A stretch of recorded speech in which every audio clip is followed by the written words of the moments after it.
निदेशालय यानी कि ईडी की कार्रवाई के बाद झारखंड में जो भ्रष्टाचार के आरोप लग रहे हैं, जो पूजा सिंघल प्रकरण को लेकर, वो कहीं न कहीं देश की मीडिया की सुर्खियां बनी हुई हैं। लेकिन दूसरी तरफ अहम बात ये हो जाती है कि झारखंड के जो भूमि पुत्र हैं, यहाँ के जो आदिवासी हैं, मूलवासी हैं और यहाँ के जो असली बासिंदे हैं, वो इस पूरे प्रकरण को किस रूप में देखते हैं, किस रूप में सोचते हैं।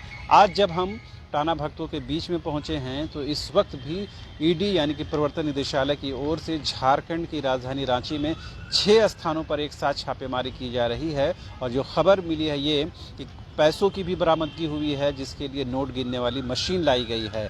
एक तरफ तो अकुश संपत्ति का पता चल रहा है, तब जबकि दूसरी तरफ जो लोग हैं, आदिवासी, मूलवासी और यहाँ के जो बासिंदे हैं, वो कहीं न कहीं दर दर की ठोकरें खाने को मजबूर हैं।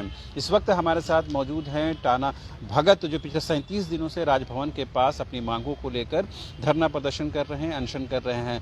पहले भी हम लोगों ने इनकी खबर दिखाई है, आज भी इस मामले को लेकर पहुंचे हैं और ये जानने और समझने की कोशिश कर रहे हैं कि पूजा सिंघल प्रकरण आने के बाद क्या झारखंड के जो असली हकदार हैं, जो लोग हैं, जो निवासी हैं, जो मूलवासी हैं, जो आदिवासी हैं, वो क्या सोचते हैं।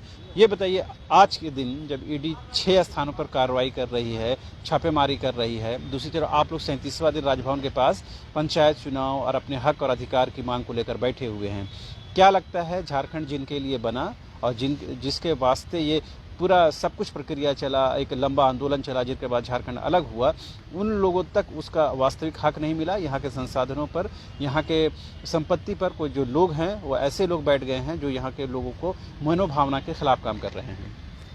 जी बिल्कुल, मनोभावना के खिलाफ तो काम हो रही है। जिस उद्देश्य के लिए यहाँ के जनता, हमारे पूर्वज लड़ मिट करके झारखंड को अलग कराने में अहम भूमिका निभाए और उन्होंने कामना किया था कि जब झारखंड राज्य बनेगी तो हम लोगों का चहुमुखी विकास होगा, हम लोगों का झारखंड बिल्कुल पूरे भारतवर्ष में एक अलग रूपरेखा देखने को मिलेगी। इस उम्मीद से सभी ने एक आशा भरी निगाहों से अपने आप को बलिदान देते हुए इसको अलग कराने में सफल रहे।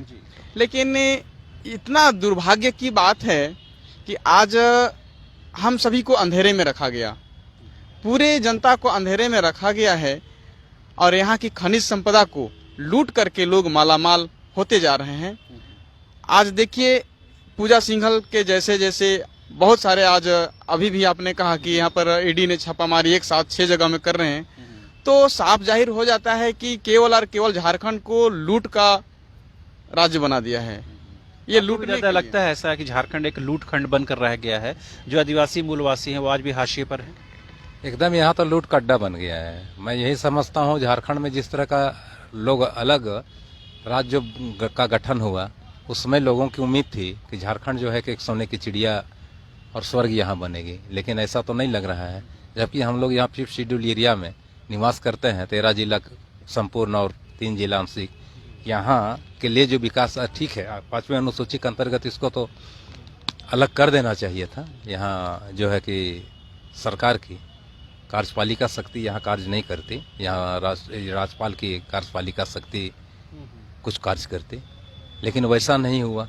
और ये सारे मतलब कि जो है कि ये लूट के लिए ही मतलब किस तरह का किया जा रहा है। आज लगता है कि जो राजनीतिक तौर पर अगर व्यवस्था कमजोर रहेगी, वैसे लोग हावी हो जाएंगे जो मिसयूज करेंगे अपने पावर का। जी बिल्कुल, ये बात सही है, आपने जो कहा सो स्पष्ट। इससे पहले मैं और एक चीज बात बताता हूँ कि ये झारखंड प्रदेश अनुसूचित क्षेत्र के अंतर्गत में आता है। इसमें से ये आपका 13 जिला पूर्ण रूपेण है और 3 जिला आंशिक रूप से है, जो खनिज संपदा से भरा हुआ है। अब संविधान की बात को अगर देखते हैं तो यहाँ पर संविधान से पूरा देश चलती है, तो संविधान को तो मानना ही पड़ेगा।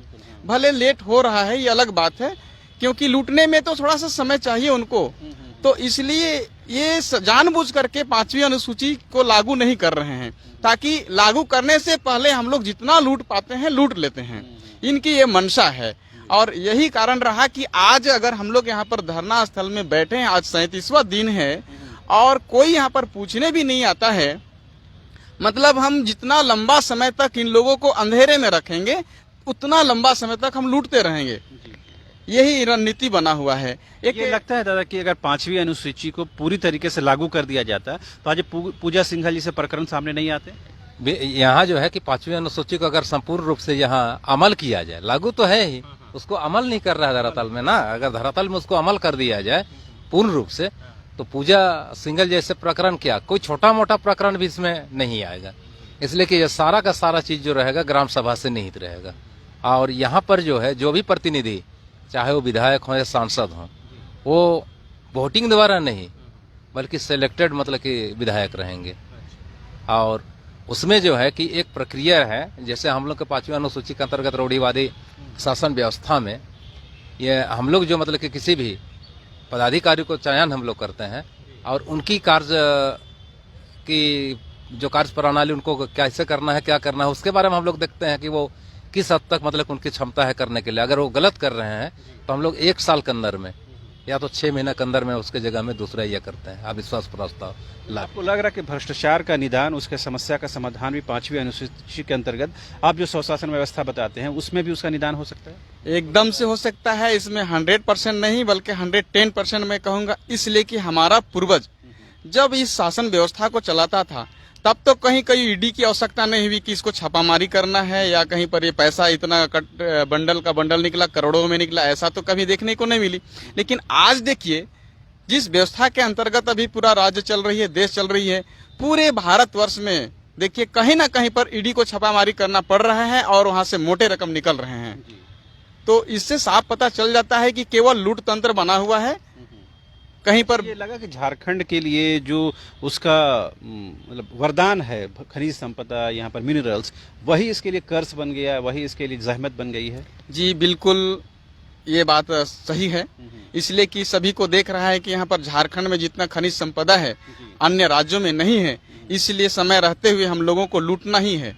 ये लोग का कोई सामाजिक कार्यकर्ता नहीं है, ये लोग लूट तंत्र बनाने के लिए सब यहाँ पर ही करते हैं। आज देखिए ना, मनरेगा क्या है, एक कानून है जो न्यूनतम मजदूरी को प्राप्त करने के लिए बनाई गई कानून है। इस कानून के अंतर्गत रहते हुए अगर इतना बड़ा घोटाला अगर देखने को मिलता है तो फिर कानून की तो आप खुल्लम खुला उल्लंघन कर रहे हैं। और भारतीय संविधान के अनुसार से जो कानून का उल्लंघन करता है वो देशद्रोही है। अब क्या लग रहा है इस पूजा सिंघल प्रकरण और इस करप्शन का मामला इस तरह बड़े स्तर पर आने के बाद, क्या लग रहा है कि आप लोगों को और तेजी के साथ ये आंदोलन चलाने की जरूरत है ताकि 5th शेड्यूल एरिया में स्वशासन व्यवस्था स्थापित हो सके? जी बिल्कुल, हम लोग तो सारी तैयारी के साथ हम लोग चल रहे हैं। हम लोग इसके लिए रणनीति अपने बना रहे हैं। मैं रणनीति को शेयर नहीं करूंगा, लेकिन रणनीति हमारे बहुत बृहद पैमाने पर चलेगा। आने वाला समय में आप लोग खुद जब मीडिया बंधु हैं हमारे लिए सहयोग कर रहे हैं, तो आप भी उस समय में रहेंगे, दिखाएंगे लोगों को और देखेंगे भी। तो आपने सुना किस तरह से पूजा सिंघल प्रकरण को लेकर न सिर्फ आम लोग, छात्र, बल्कि जो झारखंड के आदिवासी मूलवासी और यहाँ के बसने वाले बाशिंदे हैं वो भी कहीं न कहीं हतोत्साहित हैं, निराश हैं और ये मानते हैं कि अगर झारखंड में वास्तविक रूप से संविधान के प्रावधानों को इम्प्लीमेंट किया जाता, जिसमें 5th शेड्यूल एरिया में स्वशासन व्यवस्था लागू करने की बात है, वो व्यवस्था अगर लागू होती तो आज पूजा सिंघल जैसे प्रकरण भी सामने नहीं आते और झारखंड पर जो एक बड़ा दाग लगा है भ्रष्टाचार का, करप्शन का, वो दाग भी कहीं न कहीं इससे दूर हो जाता। कैमरा पर्सन संजय के साथ रांची से न्यूज़ बाइस्कोप के लिए शहनवाज।